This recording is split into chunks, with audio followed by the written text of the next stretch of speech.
ദർശക മണ്ഡലം നടത്തുന്ന ധർമ്മ സന്ദേശ യാത്ര കോട്ടയത്ത് ഹിന്ദു സമാജത്തിന്റെ ആത്മവിശ്വാസം ശക്തിപ്പെടുത്തുന്നതിനും സനാതന ധർമ്മവും സാംസ്കാരിക മൂല്യങ്ങളും സംരക്ഷിക്കുന്നതിനുമായാണ് ധർമ്മ സംരക്ഷണ യാത്ര.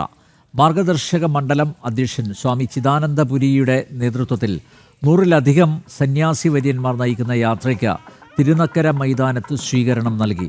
വൈകിട്ട് തിരുനക്കര മഹാദേവ ക്ഷേത്ര മൈതാനിയിൽ വിരാട ഹിന്ദു സംഗമം നടക്കും.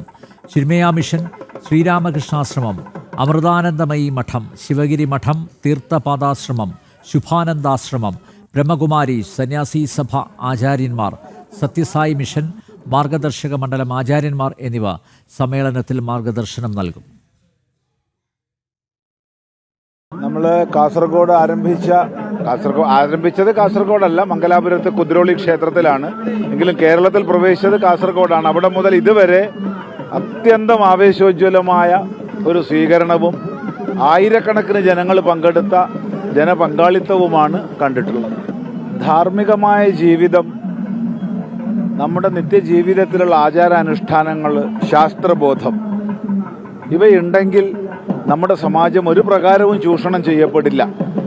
ആ ഒരു തിരിച്ചറിവ് നൽകുകയാണ് ഈ യാത്ര കൊണ്ട് ഉദ്ദേശിക്കുന്നത്.